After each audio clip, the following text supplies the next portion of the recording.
We are in 2024. Holy shit. It is the Dirty Laundry Game Worn Hockey Podcast. Justin, Wade, Paul, all joining us for the first show of 2024. Got a lot of things to cover. Hope everybody had a good Christmas, a good New Year's, got jerseys or that kind of stuff they wanted. Enjoyed the Winter Classic. I thought it was a great game. I thought it was a great production. Looked good. I love what Seattle did. I love that all the Vegas guys were dressed as Elvis. So just a good all around. And even the one thing I wish it would have happened, and if it crossed your mind, let me know, is when the Kraken guys are walking down the walkway and the guys are throwing fish.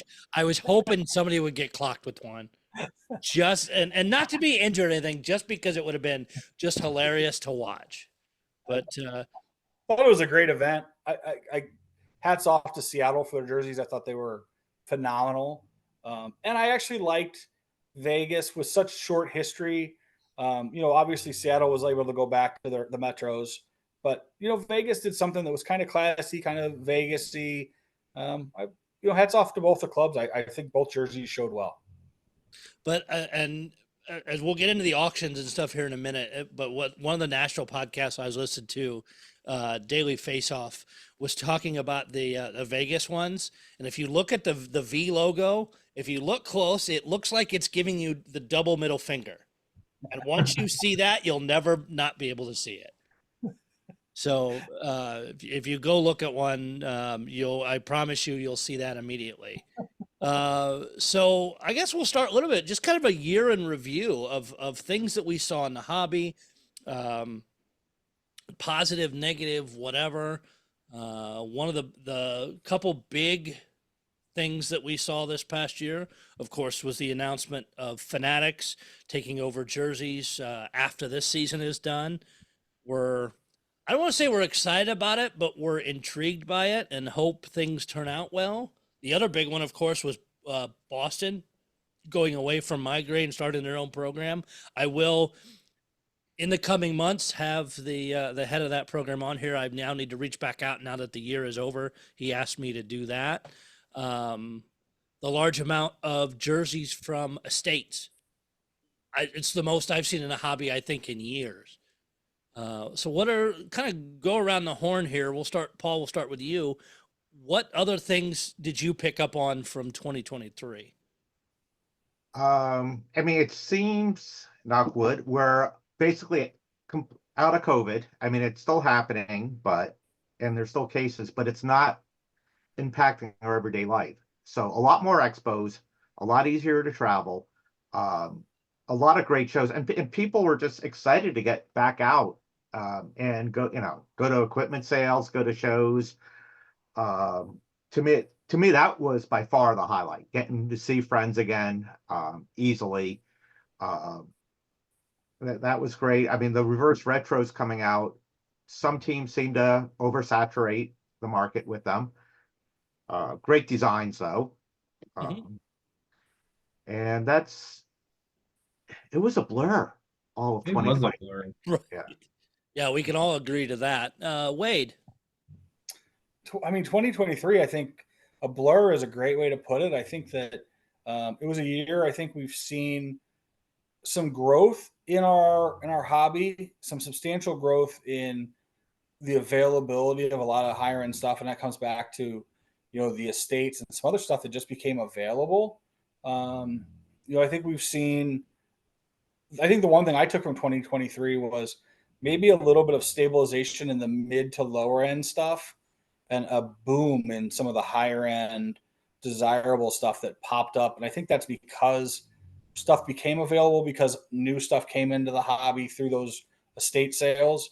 But also I just feel like the dollar amount for high end stuff has just kind of taken off. I don't know if it's even slowed down yet going into 2024, but I think that's fun. I can't disagree with you there. And you're right. I think the lower to mid tier guys have those prices have kind of maintained, and the superstars, you're always going to have guys going after those who, no matter who they are. Justin.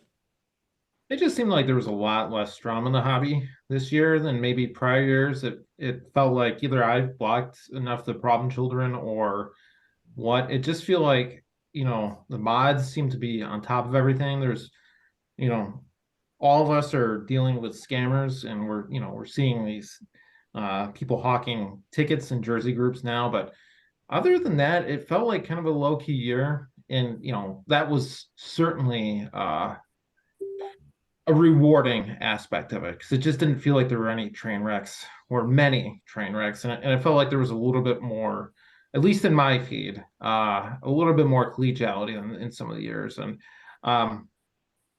so that's certainly a good thing. It was for me, I pivoted a little bit with the uh huge changes with the Women's Pro League. I don't have to worry about, I'm not as, the new league doesn't have team names, so I'm not as interested as maybe I was in 2023.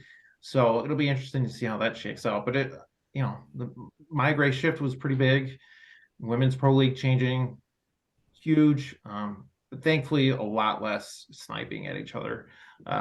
Again, maybe it's just because I've blocked some of the suspects who are at the center of these things. And I think you're right. Is seeing like the stuff in the bad jersey traders group and different things like that does seem to have died down, and we've gotten good at policing ourselves and handling stuff. We're like the enforcers of old in the NHL. We just police ourselves. You have to get other people involved. But no, you're right. I think it has been much better with that, and we continue to welcome new hobbyists. I mean, Wade and I met a bunch at his expo. Paul, you probably have in all the different ones that you've been to. Justin, I'm guessing some of the same. And that's one of the things looking forward that we need to continue to do. And we're going to touch on, once we get through some of just the general stuff. The big topic of tonight is at Justin's request, talking about new collectors, what kind of, and overall, hey, what do you need to know? What do you need to think of? Things like that. But some of the looking forward stuff, like we said, with the year in review too, the Fanatics stuff, we'd like to see what the jerseys, if we believe the material is going to be the same this next year. There may be some subtle changes. I hope it's not terrible. You've got the World Juniors looking phenomenal right now, and those jerseys, especially with it with USA being in there, those are going to go high. Wade, our Blues player Snugarud, what did I see? I think today 2 goals away for Ty and Roenick for the most in the World Juniors ever. I know a guy who picked up a jersey earlier this year that's going to be in demand. You better believe it. The year-end equipment sales, because of the going away from Fanatics, the blowout of all of that stuff's going to be insane, and I'm excited for it. But I'm also nervous because I'm going to need a bigger wallet. No. The giant question mark that we maybe need to get to look forward to in this year is when a Bedard jersey is posted and sold. How do the Hawks sell them, or do they end up some other direction? But I mean, that's one of the pieces I think every collector, even if they not many will be able to afford it, but us collectors as a whole want to see where the hell that thing's going to go. I can't even fathom it at this point. And of course, just named in the last couple hours, named to the All-Star game, along with Robert Thomas behind you in your video. That might be the first place we see a jersey go, is those All-Star jerseys whenever they start selling those on NHL auctions, because they always have a set, so you'd assume that they'll have a Bedard, so that would be our first look at something that could get really wild. Well, and you're going this All-Star game this year goes back to the drafting situation. So you're going to have a color for each side. So there'll be an issued and at least one worn. In his case, maybe 20. We'll see. But so just a worthless data point on that. My Gray recently had a puck auction, and they had one of his gold pucks from November 22nd against the Blue Jackets, a Blue Jackets puck. That went for $3,600. Yeah, the puck.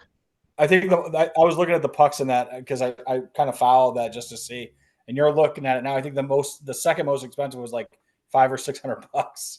Well, actually, in this one they had a couple Crosbys for 2,500.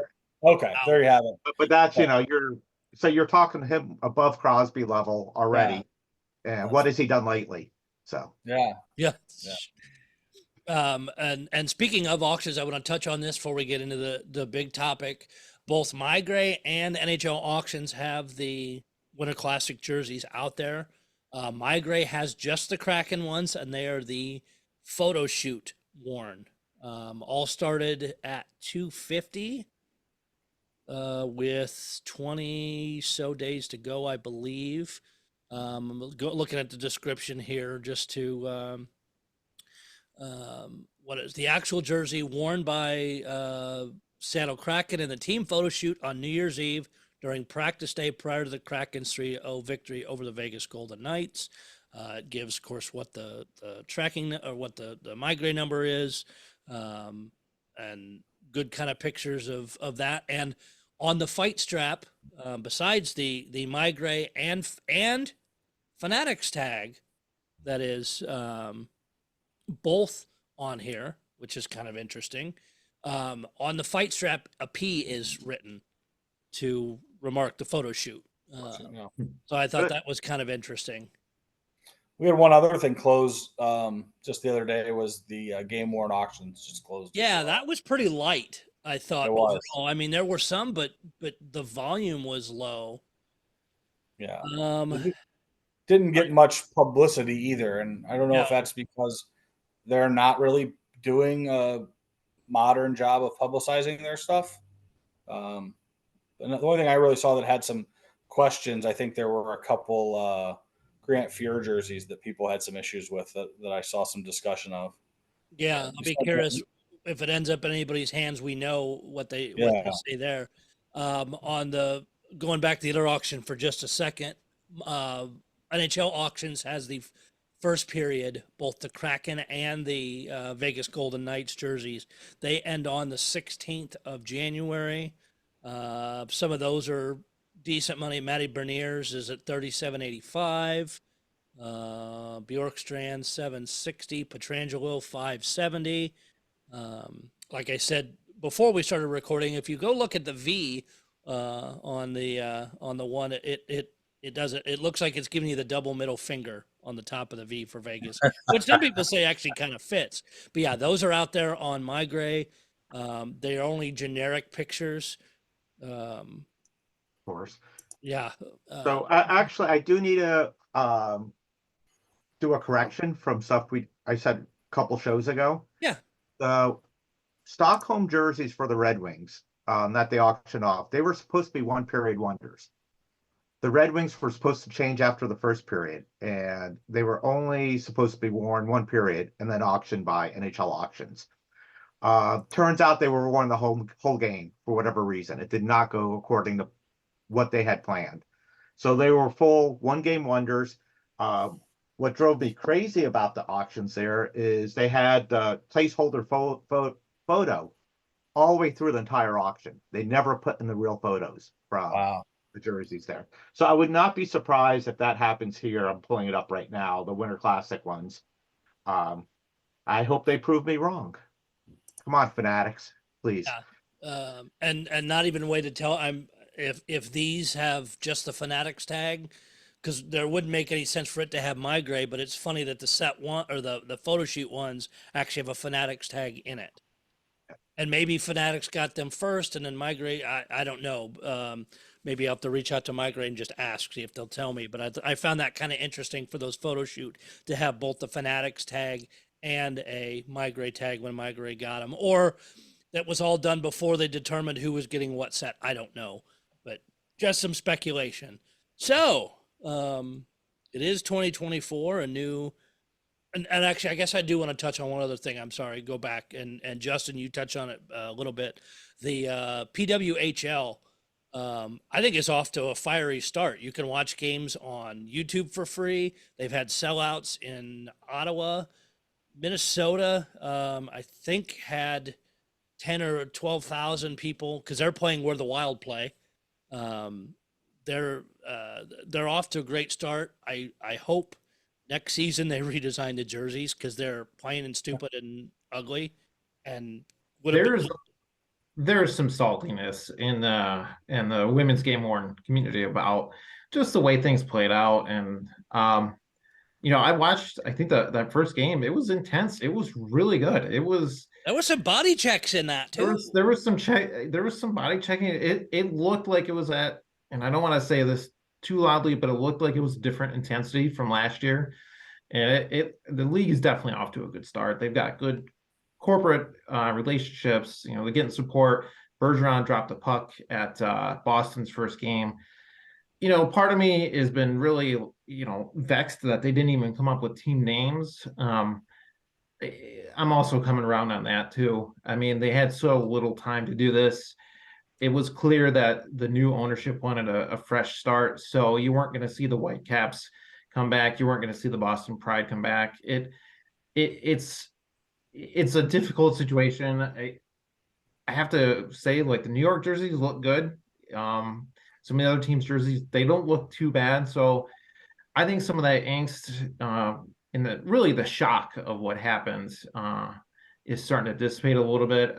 I'm hoping to get down there for a game or two later this winter. So it kudos to the league. Even some of us who are a little frustrated with the way things happened, it looks like it's off on a strong foot. And I will definitely be participating in some of these My Gray auctions on the camp evaluation. They've identified the colors. They've got really good players.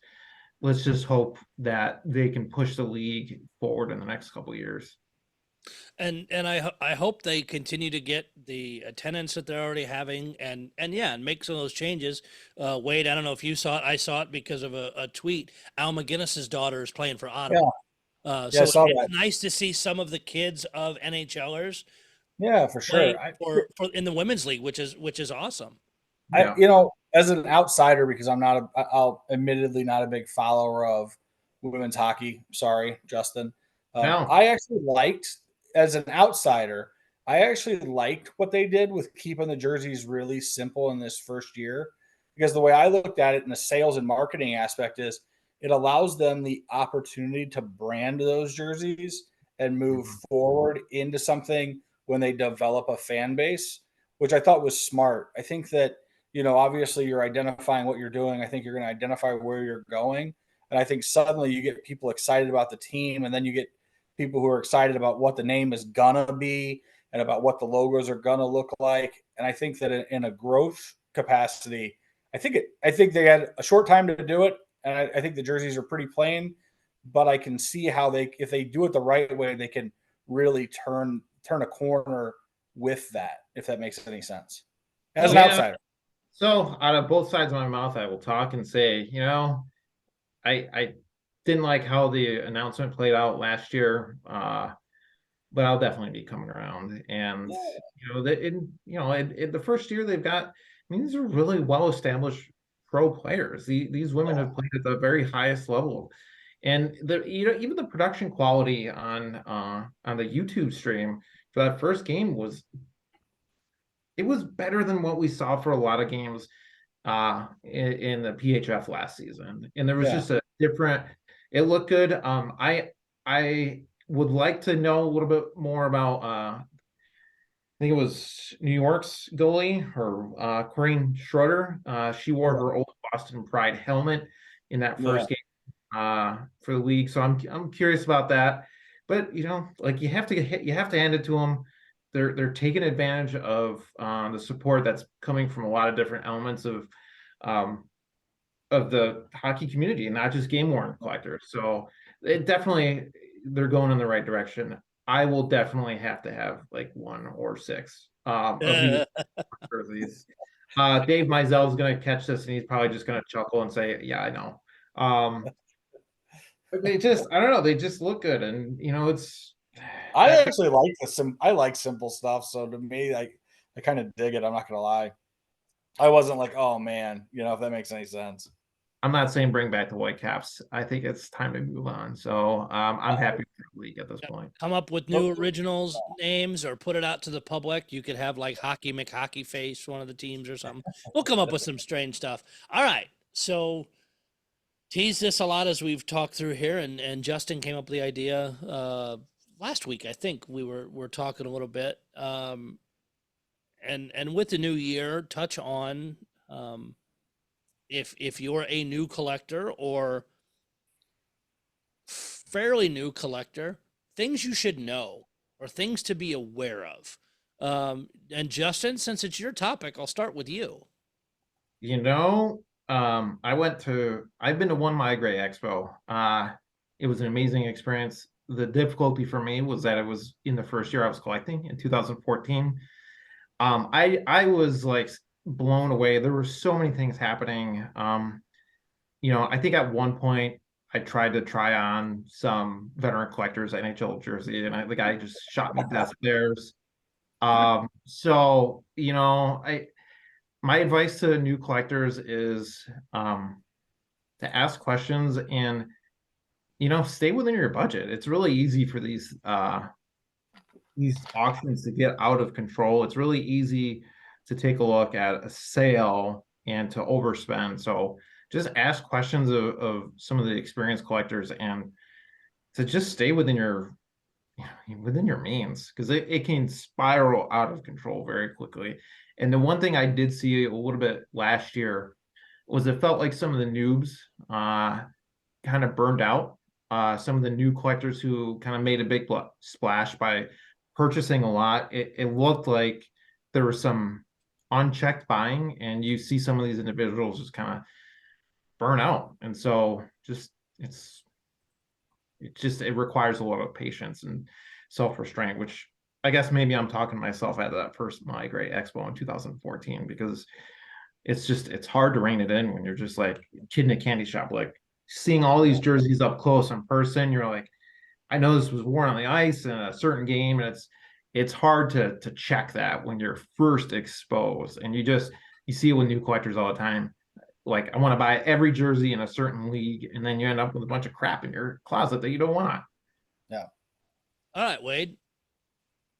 I think that's really good advice. I mean, I think that I think you can become ravenous in this, and I know I've been guilty of it at different points of my collecting, where it's like, okay, I'll take this, I'll take this, I'll take this, and I think, like you said, suddenly you become unchecked, and then when something that you really want pops up, you've overspent on stuff that you don't really want. I think we're all guilty of that at different points. I think one of the hardest parts, even for veteran guys, I think right now, with the amount of stuff that, as we've discussed, that's been kind of popped into the hobby, is there is a lot of good stuff out there, and there's a lot of stuff that we all want, and suddenly you get one thing you want, and then next thing you know, there's something else you want that's out there. I think for new collectors, I think you guys both hit the nail on the head, in the sense that take your time, ask a lot of questions. There's plenty of people in this that will respond to direct messages, or will give you their number, or will pass on advice and help you learn how to do this stuff right, and point you in the right directions. Because there's good people in here. And I think that that's important for people that are new or that are learning, is to ask questions and find people that are like-minded, that want to help you. Paul. This could go on for a while on this. I agree with everything that's been said so far. One of the things about this hobby is we have so many avenues for communication. We have the Facebook groups, we have Discord, we have Reddit, we shows like this, expos, ways to communicate. And I always go back, for us old folks, the original Usenet rules. When you join a Usenet group, and if you kids don't know what it is, you can look it up on the internet. You can see them in museums. Yes, you can see it there. It was basically just mailing lists. But what the big rule there was, lurk for a couple weeks before start posting, and figure out what's going on. I see this a lot of times in the Facebook group. A new excited collector will come in and say, what jerseys are available for under $300? I ignore those posts. I mean, if someone said, I want something a little bit more specific. I just feel it's a fishing expedition. as you're gonna interact in these other communication means, groups, whatever, figure out what the rules are. Well, that's the first thing. Read the damn rules. A lot of new collectors will start posting pucks in the main game one. I knew that was coming. I fucking knew that was coming. I'm glad.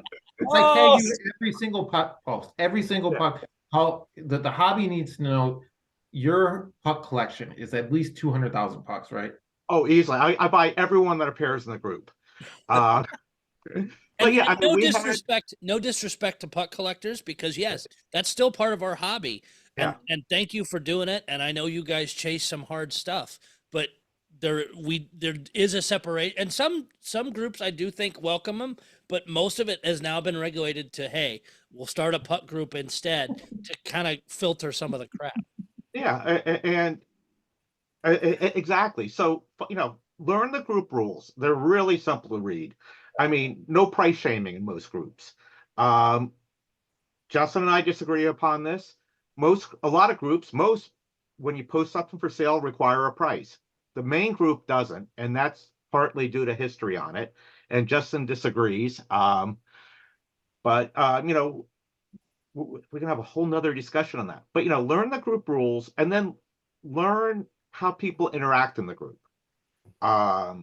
You can quickly figure out, what's right to ask and what isn't. What always surprises me in the main group, one of the questions to join the group is, get what you think about getting jerseys autographed. Without fail, every month, someone new comes in and asks, should they get their jerseys autographed? And those are fun to read, by the way. Oh, it is. And there's a lot of sarcasm in those. But there's a search function where you can search the Facebook groups and find out that this has been discussed every month for like 10 years.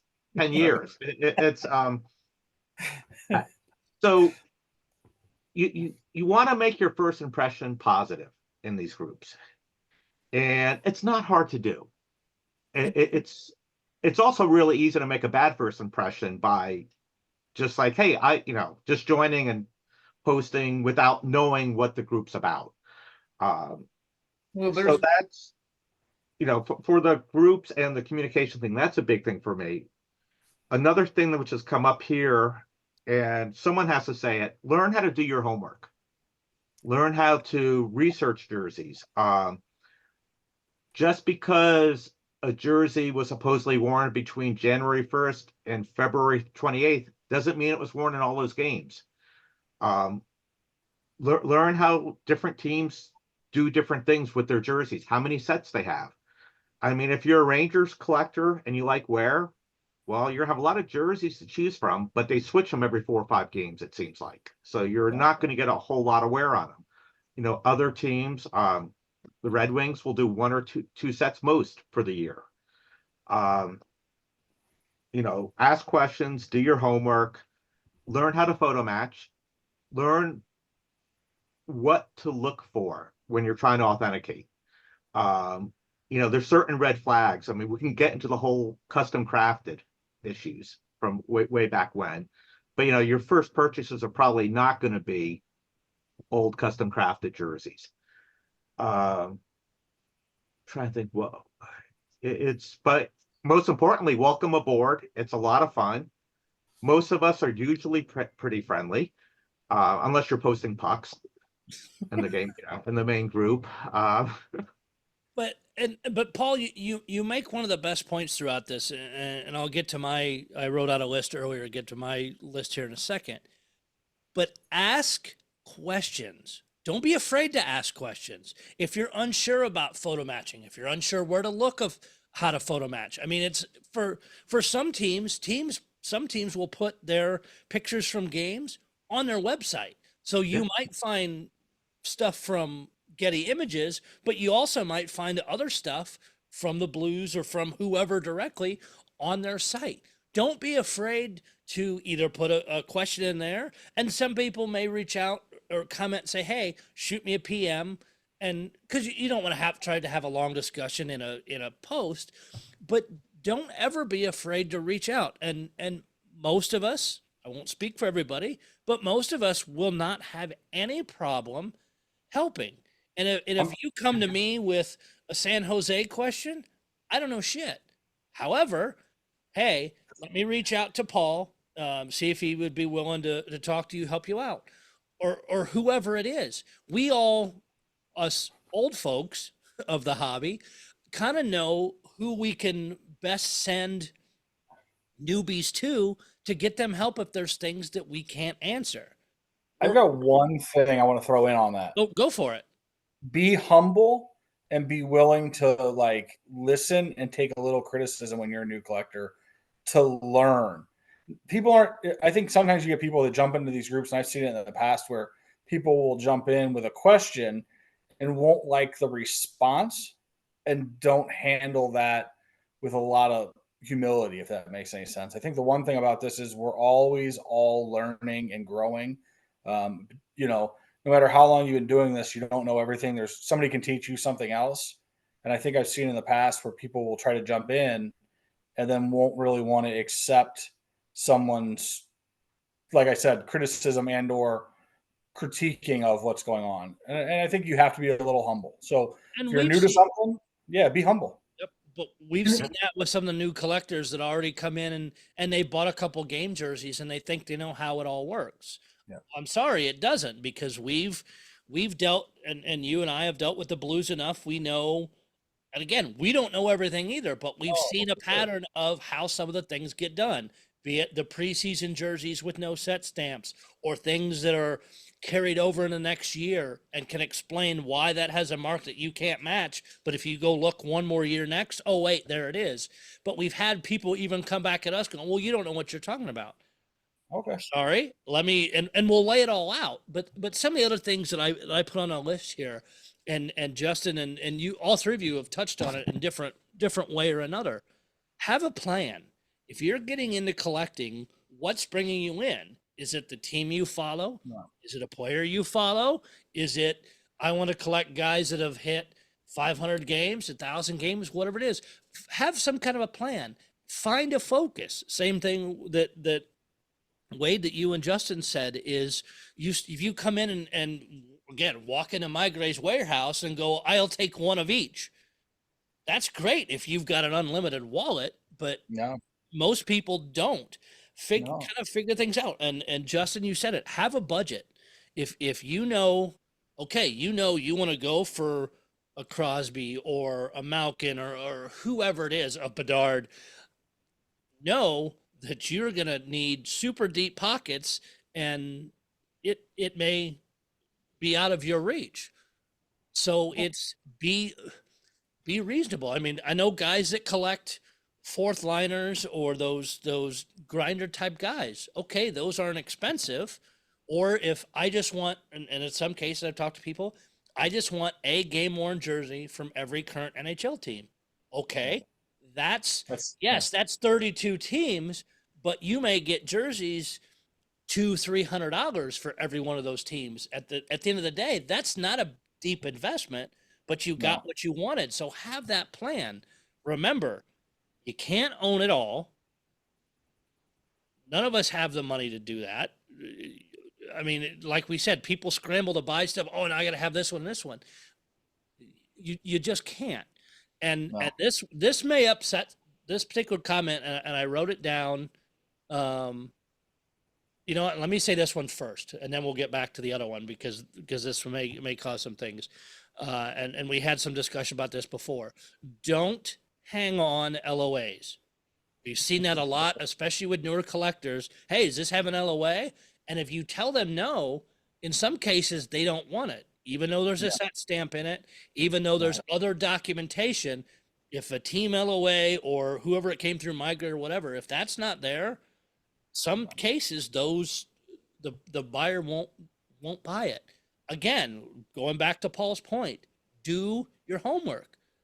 In the Blues, you've got a set stamp there. Yes, that's helpful because it gives you some information. You can then reach out to other people, maybe do a photo match, maybe do other things. In Migrate, okay, oops, the certificate was lost at some point. Well, guess what? There's a set stamp with the number. Go look it up. figure out which set it was, figure out when it was worn, if it was issued, whatever it is. The population report gives you a lot of information. There is stuff out there. That piece of paper, while nice to have, isn't always necessary, nor is it guaranteed. Just like what Paul said, with teams on the certificate says this jersey was worn this date to this date. How many times have we blown that out of the water on multiple teams? Absolutely. I mean, it's the information put on that LOA is only as good as who documented it and gave it. And every Blues jersey I get, and it comes with a certificate, their little fancy sticker now and all that. That's part of the fun. I go try to photo match it if there's wear and stuff to it, because I enjoy doing that, and I can then have more of a connection to whatever was done in that jersey. And the final point of this, and in, I will call it 99% of the cases, and if you guys disagree with me on this, I am perfectly fine with this. And this one was a tough one for me to type, but I've been in the hobby long enough, I think I can put it down on paper. Do not buy these jerseys thinking it's an investment, because you can never call. You don't know. You don't know what the hobby's going to do. Buying certain ones, I get. If you've got Lemieux, if you've got Crosby, if you've got certain players, in most cases, as the years go by, they should go up in value. But in the modern era, the amount of jerseys worn, especially by people going forward like Bedard and that, they're wearing so many. Yes, you're going to pay big money now, but it's not guaranteed 5 years from now that you'll get that. So if that's why you're going into it, sit down and think about that a lot more, or really start looking at old jerseys or players that even though somebody like Crosby that's been in the NHL now a long time. All of those are very expensive and will continue to be, because he set records and do those things. But compare that to the number of jerseys worn by a season overall by the all NHL players. That's a tiny percentage. It's a level of commitment thing. Like if you're going to say that you're going to do this as an investment and you're going to collect third and fourth line guys, like what's your end game and how long are you staying in it? I mean, realistically, they wear so many. It's not an investment. It's a hobby. There's a different thing. You can invest in this stuff if you're collecting elite stuff, but even then, there's no guarantee on it. I mean, Connor Bedard could be out of hockey in 3 years with a knee injury. If you paid $50,000 for a jersey, you're in a whole lot of trouble with that in that year 4. The other piece of advice I'd have for new collectors: stay the hell away from specialty jersey auctions. Yeah, you are not gonna. You're not. Warm-ups and specialty jerseys are not the way to make money. It's just so easy to get lost in it. And if you make a great point. If you're in them because you like that particular design or whatever, go buy them. That's fine. I know there's a lot of collectors that just do specialty jerseys. Great. I'm glad you enjoy that. But if you pay $1,200 for whatever this is, and it's even a superstar, wow, you're never going to get that. I'm sorry, you're never going to get that money out of those. People listening may disagree with that, but not on specialty jerseys like that. I'm sorry. The reason they go higher in general is the whole the charity and those things that are tied to it. And I'm glad those charities are getting that money. But and I guess this kind of brings up another point. I think we've touched on it previous. Is yes, those I get a tax write-off. You do and you don't. Most people aren't getting to the level where that's really counting for anything. I mean, if you're buying a crap load of them over the season, maybe. Or if you're itemizing because of other things, maybe. But most of the rest of us, no chance in hell. So I want to add into that. I agree don't buy specialty jerseys as an investment or expecting to get your money back out of them. But do buy them if you like the style, if you like the player, if if you believe in the cause and it's going yeah. to a charity Absolutely. important to you. But don't think you are ever going to get even 50 cents on the dollar for what you're spending on that. It'll probably be much less. It's not a good financial jersey buy, but it could be a cool jersey buy because you like the style, you want to wear it, you support the cause. Basically, buy what you like. This is the whole collecting focus.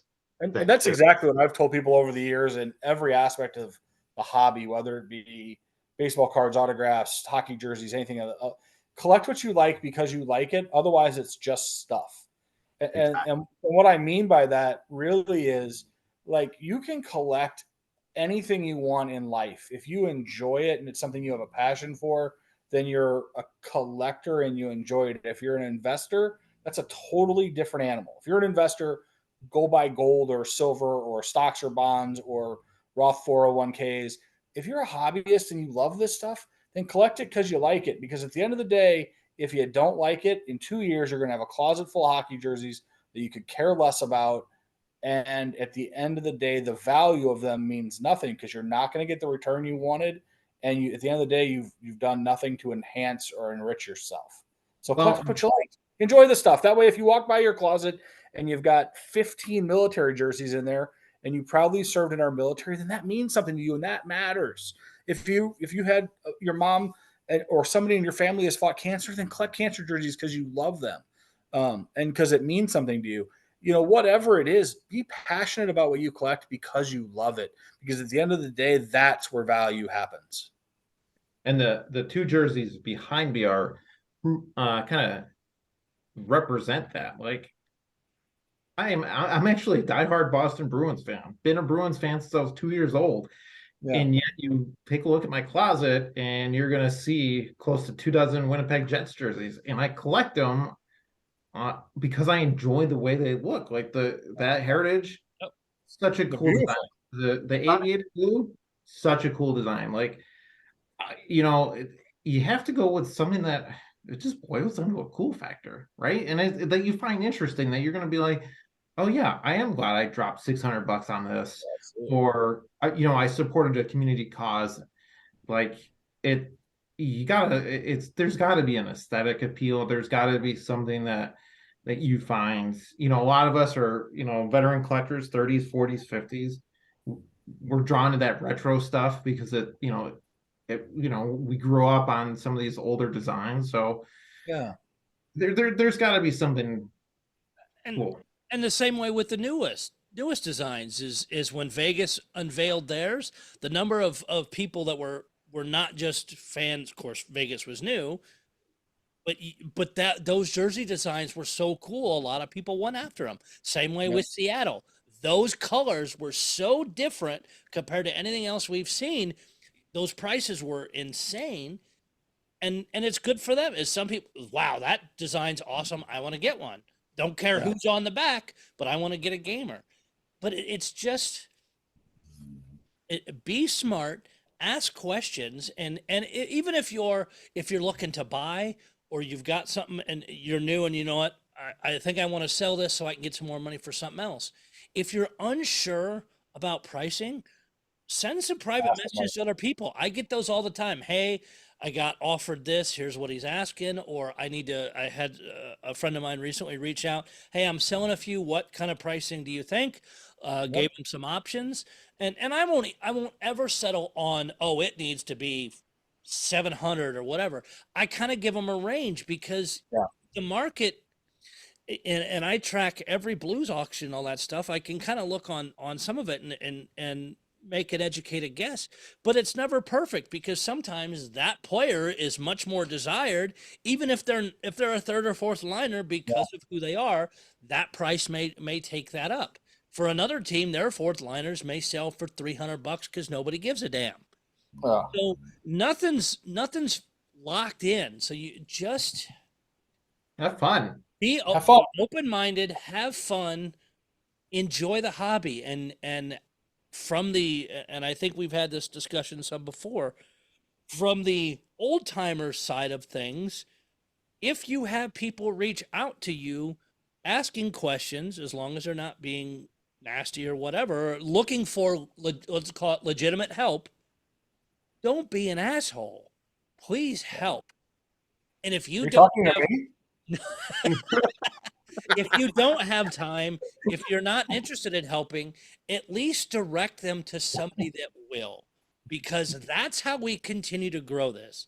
I hate to say it, all of us are getting older, and eventually we may get out. I mean, we may be in the hobby till the day we die, or we may decide one day, you know what, I'm old enough, all this stuff needs to go. But continue to pass that on, because if you don't, will the hobby die? No. Will be there be less people in it? Possibly. Yeah. And you know what else would be gone? The knowledge. If we can pass that stuff on, that makes a huge difference. Because if we, Wade and I explained to some of the young people about, hey, here's how they tag this, what we've seen in the past, or the Blues have done these things, Yeah. that will be remembered. So just those one-off weird things may continue forward way past us being out of this business. In a funny light when you say that, it was recently I ran into a guy through this stuff who had went to like a Blues jersey sale at the arena in like 83 or 84. And I think the guy would either thought I was like weird or thought that like he didn't understand why I had 1,000 questions and I was so interested because I wasn't there and I'd heard stories about it, but I had never, I wanted to learn everything I could learn in that conversation about that event so that I could know as much as I could so that I could retain that for myself and for our group and for our hobby because that guy's not active in the thing. And he's like, oh, yeah, I was at the game and, this is how they used to do it back then. And I was enamored by it. I think that part of this whole thing is like, it comes back to, like we said, collect what you like, but have a passion for it. I mean, like, Doc will tell you that at the St. Louis Expo, I mean, I set up and I sit right by the front door and I try to greet and talk to everybody because I want to know who's coming in. I want to know what they're interested in.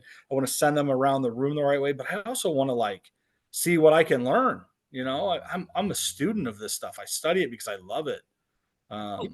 You know what I did notice a couple of times over the last, not just last year, the boomerang effect, where you have certain collectors who, for understandable reasons, burn out. They just, there is, even though it's waned a little bit, there is bullshit on Facebook. There's, there's a lot of frustrating parts about the hobby.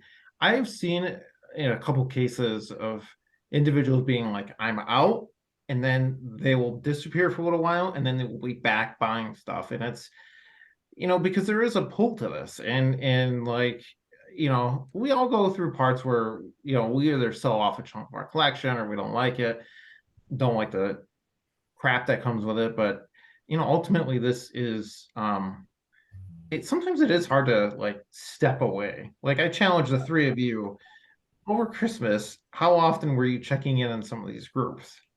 Because there is a sort of I'm not going to use, there's a consistent element of these interactions that a lot of us find endearing, and it's so often very hard to either step away permanently or even just step away from our phones for like 24 hours.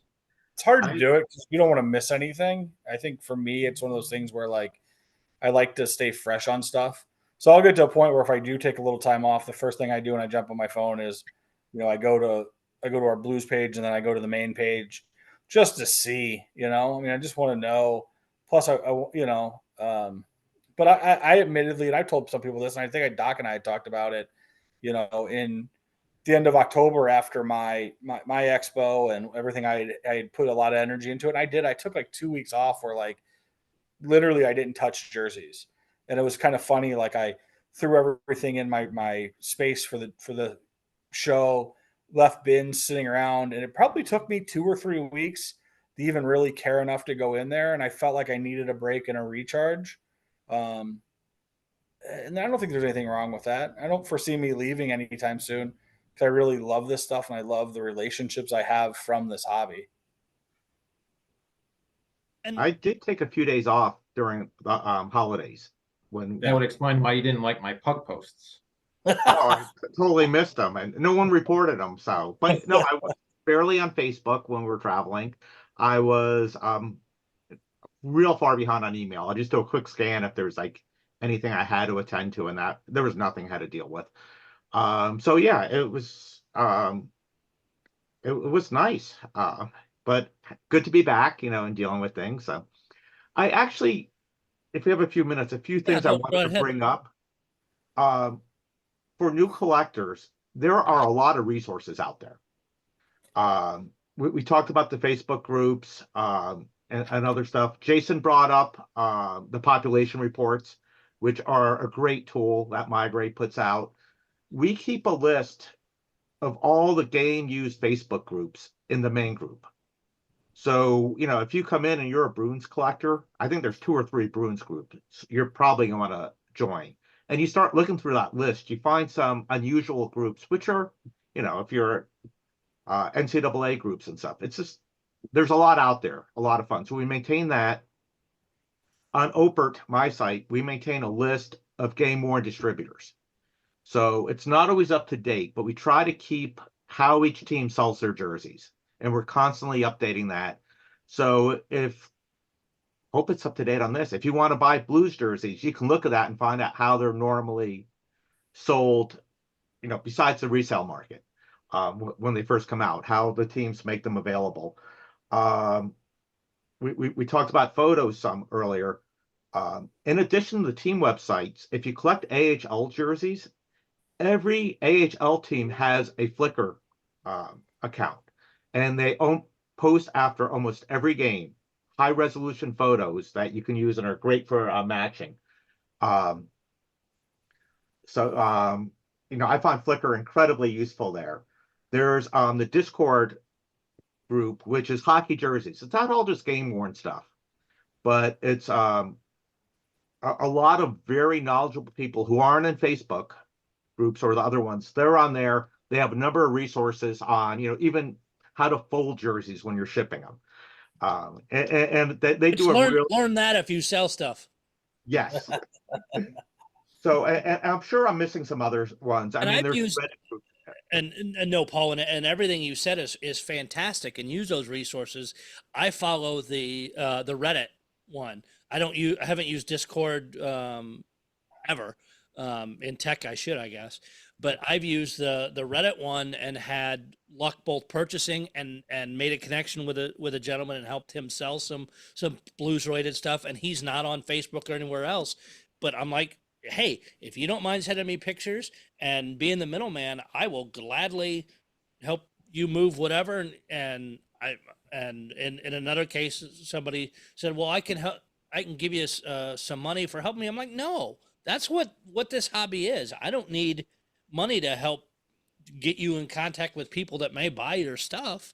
That's not what this is about. But yeah, with technology, there's so many ways to be able to find out stuff, to get in contact with people, to understand. I mean, the number of us, and mine's way out of date, I know I need to update it. You mentioned Flickr, the number of people that put their entire collections out there, and if they may create a for sale folder in there and they'll post that and put the stuff out there. So use those kind of things. But like I said, as somebody new, never ever be afraid to stop and ask. Nope. If you put a legit, reasonable question, not like, hey, who has jerseys under $300? Because if you're in a generic group, I'm sorry, that's too much. Give us a focus. Give us a little bit more. We will help you. If you're saying, hey, I'm looking at jerseys between 2000 and 2003 from these couple teams or whatever, who's got stuff or who can tell me what should I expect to pay? You should get reasonable answers and people not being asses about it. If people really want to help, and in some cases I've seen posts, be it, I'm assuming they were legit, hey, I'm wanting to buy X superstars jerseys, what's out there, and you know it's a new collector, and a lot of the comments are, hey, do you understand what the price range is going to be for these? Because some people coming into the hobby don't know. Yeah. So don't be asses if somebody new says they're looking for a Mario Lemieux. We all know where those price ranges are. Don't be an ass and assume that they know, because that isn't necessarily, if you search Facebook for that, you may or may not find it, or you may find older auction listings on a Google search or whatever. But as collectors who can at least give an estimate, or again point to somebody that would be more knowledgeable in that, do it. Because as soon as you have that positive interaction or help somebody out, you're going to eventually get repaid in some way or another via, hey, I collect, you guys get in conversation, I collect this stuff. And down the road, they reach out going, oh, hey, I've stumbled across this. I don't want it. Are you interested? I had that happen this week. Had a gentleman reach out who, and again, there's less and less new stuff showing up out there, or stuff floating around for my McKenna collection. My Gray current auction has Flyers nameplates up. McKenna's is in there. All right, go to bid on that. His is also broken off in the corner, which I find odd, but but whatever. But it's, and then by him sharing that, him and I talked. He collects a particular player as well, so it's talking about those interactions that we've had with the player, and he's met up with him, and I sent him pictures of me giving Mike different jerseys, and I've never talked to that. He knew of me and stuff like that, but I'd never interacted with him before. So it may be a tiny interaction, but it will come back as a benefit for you later. And I will say, as an older collector like the rest of us, the other things I have offered, because I have also sold jerseys to newer collectors, especially if I get Facebook messages, things like that. When you go to figure out payment, I have no problem telling them, hey, I can get you multiple references, because I give them a couple options the way I accept money. I can give you multiple references if you want to touch base to make sure everything's cool. I don't ever have a problem with that. So if you're a new collector and you're unsure with how you're going to pay, especially if it's friends and family and whatever thing you're doing, you can either say, hey, instead I'm going to pay that additional percentage to protect myself, which is fine, or say, hey, can you get me 3 or 4 references? Most people shouldn't have any problem doing that. Yeah. It is perfectly okay to ask in the group, hey, can someone vouch for this person? Yeah, That absolutely. happens all. I mean, there's a bad side of this hobby too. We have some scammers out there. Yeah, for sure. We can't keep them all out of the groups. So if something comes out and it looks great and you want it, you don't know the person, ask about them. We do our best to get these scam posts that quickly removed, and the people, I mean, besides the goalie groups, they're in all the other groups. Justin does a great job of pruning those out before they get in. So, but it happens. There are people trying to scam people, well, everywhere, but in this hobby. And if you take the time and ask for references on them, it's going to become clear quickly, especially like if they're selling jerseys they don't own. Right. Or if something's priced too good to be true. Yeah. I mean, you have to assess that. And, you know, I look at it as, I'm thankful I have, you know, with the exception of 1/2 of a transaction, I haven't really gotten screwed in, you know, like 15 years of doing this. So it's hard when you're just starting out, because it's information overload and you don't know who to trust.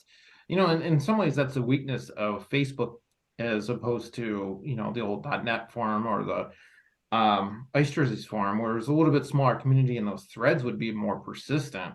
You know, the fact that it keeps turning over, we chuckle, but it's no wonder that we see periodically the posts of how do you remove an autograph. It's just because of the nature of Facebook is an inherently mediocre platform. And so you're gonna have really dumbass questions. And I think it's also incumbent upon us as, I would say, middle tier. Like, we're not the Lions that were doing this in the 70s and the 80s. We're sort of in that middle class of tenure, and it's incumbent upon us to try to, if you get a question or if you see someone asking or challenging or just being not a very helpful member of the community, to try to set them straight when you can. And so we have an obligation to do that, which is one of the reasons why I think I've been a little bit less snarky the last probably year,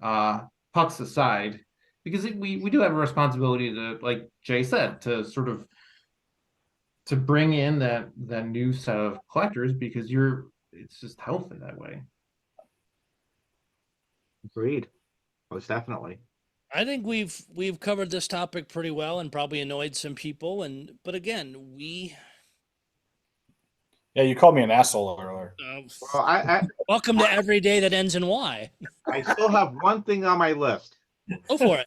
This we got to cover. On the list of resources on Oprah, we also maintain a list of expos. Yes. If you've listened to the show, well, what's wrong with you? But we mention this almost every week.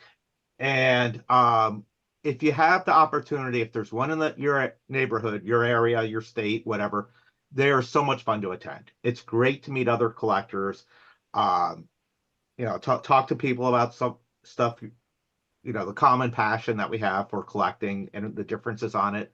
It's just, I can't recommend it enough. It adds a human element to a bunch of dirty laundry. Yeah. And that it does. Got your plug in too. We'll talk about sponsors later. Right. But yes, we'd love to have those for 2024. Thank you. Yes. So we'll finish up with one final roundtable here in a second. But again, welcome to 2024. I hope everybody starts the year out with whatever they want in the hobby. And I know it's going to be, once we get into the equipment sales, that's going to be fun coverage for everybody with the blowouts. And that's actually one of the most things I'm most excited for this year is seeing how that goes, because Wade and I worked together on the Reebok one way back when Adidas came in. So that'll be fun. And I may try to pull some strings with the Blues. Doubt anything will work, but see what I can pull off for doing some pre-coverage there. We'll see. We'll just kind of go around the table here and anything to finalize, wrap up, anything else you want to say? Justin? No, maybe I'm talking to myself, but there is a tricky part with this. If you are attached and you have a significant other, I've heard some crazy stories of collectors going to such extremes to keep purchases from their significant others. If you're single, you don't have to worry about it. I've noticed the more openness, like if I'm getting a package and I'm getting a new jersey, like I want to share that with my wife. And I think when I first started off in the hobby, I was very, I did not exercise that caution. So just know that, your financial decisions don't impact just you. And it gets really hard to hide packages in your jersey closet from a partner. So just tread carefully, because there's a potential for relational strife there. I'd like to add to that. In the old days, 2 years or so ago, the main Facebook group was open, which means everyone could see it. Your wife could see it. They could look in at every post. So I got a lot of messages and emails saying, Paul, can we make it private? My wife's looking at this and she cannot believe what these jerseys are selling for that I'm buying. You just be honest with your partner. I'm lucky as hell. Monica collects with me. I mean, sometimes she's the one wanting to spend the money on the jersey and not me. Well, okay, frequently. I mean, we both love what we're doing here, and I'm incredibly lucky on it. But Justin's point, I'm surprised we didn't bring that up earlier. That's just excellent. Be honest with your partner on it, and because it's shocking what some of these jerseys cost, especially once you get used to paying the pricing. Exactly. Anything else, Paul, before I go to Wade? Yes. on the expo list, we have an expo coming up in San Jose that we're hosting at the Poorhouse Bistro Studio on Saturday, February 3rd. It is with the AHL All-Star Game on February 4th and 5th. We have access to the Fireball Cove, which is the on-ice seats behind one of the goals in a bar for both games. We have a private party with the players, team executives, and representatives Sunday night. We have a lot going on for that event. If you go to opurt, opurt.com, it's all linked from the first post there. We're working on the list of who's coming out for it, and it should just be a great time. We hope to see some of our listeners there, and looking forward to it. And if you do listen, and again, I know a lot of collectors do, and I appreciate ones that reach out to me saying, hey, love that you covered this or whatever. If you go to expos and not even just Wade's in St. Louis, mention it to Paul or mention it to guys that have been on. I love getting feedback, and we've had feedback from places I never expected it to come from, and positive, and I appreciate that. It's not just me doing this. It's you guys here. It's other guests and guys that we've cycled through the panel. It's a group effort, and I love the reaction that we get. And yes, you may not agree with us. Tell us that. Send us messages. Say, hey, I thought you guys were off base, or what about this? Don't be afraid to share your opinion. None of us are going to knock you over it, because we see our pieces of this and move on. And I'll mention one last thing, Wade, before I come to you. When shipping jerseys to people, especially if you know the people and you've sent them other jerseys and stuff, if you write inappropriate messages on the outside, be careful, because their mother might get the package and wonder what the hell it is. Right, Wade? Yeah. Yep. Just for all our listeners, I don't live with my mother, just for the record, Yeah. but she does get my mail. Because of your work schedule, just Because of my work schedule. But Doc likes to write inappropriate messages. Yeah. I do, while we're ending on the package thing, I have a pretty standard, fair way to ship jerseys. I can tell you that when I get something off eBay or from certain places, there's times I'm just like, what are you thinking? A medium flat rate box from the post office will ship a jersey for about $15 anywhere in the continental United States. You can go to Walmart or your local grocery store, and they sell the oversized, like bigger than a gallon. I think it's like a 2-gallon bag with a zip tie on the top. You can fold the jersey correctly around the numbers, fit it in that with no problem, squeeze it sealed, and then seal it where you're basically pulling all the air out of it and slide it in that flat rate box. And at the end of the day, you have provided someone a quality shipped item that you don't have to worry about it getting wet or damaged, or the tape falling up off the box, or something else crazy. And the reason I'm saying this, or I guess I'm harping on this at this point, is part of this hobby and part of this collecting, when you're exchanging these things, I think it's important that people do that with a standard as well.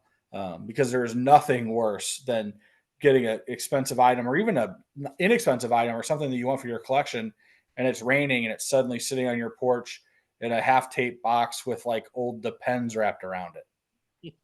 So like, please be cognizant and professional at some level when you ship collectible items. And I do something very similar to you. My only difference is I get from Amazon, you can get them a huge amount at a time, is their Tyvek bags that have adhesive on one, and seal them in that, push out all the air, and then throw it in the box. Because of that, we've seen the way some of those boxes have come from the post office, especially. That Tyvek material is a little hard to puncture through. Absolutely. And like I said, I'm not trying to be, we were just talking about different things that for new collectors. So I think that's important to say. I also just think it's just important to like have that be said, because I think that's something we don't talk about. And then suddenly you'll do a deal with somebody and you get it mailed to you and you're like, come on, man, it takes 2 seconds to go grab one of those boxes and do it. At least, find a way that you think is the right way to do it. I just gave you my example. Love it. Anything else from anybody, gentlemen? I think we've had a good, fun show. And again, what number is this, Doc? This is 35. We are just south of 6,000 listens across all the YouTube, Spotify, Apple Podcasts. And if you listen on all those and you haven't rated the show, please do. I don't care where we fall. I'd love to show up on one of those lists. One of the groups I follow on Facebook just today posted that they hit their, and I know we won't do this because I don't think there's enough of us to ever do it, but hit 100,000 followers on YouTube. They got a fancy plaque. Yeah. I just want to hit a list somewhere. Yeah. But rate Well, us. hats off to you, because I mean, you have a family, you have a job, you have a hobby, you play hockey. You coordinate this every week or two when we get together to do these, and hats off to you for what you do for our hobby and putting this together. I mean, seriously, I don't think we say that enough.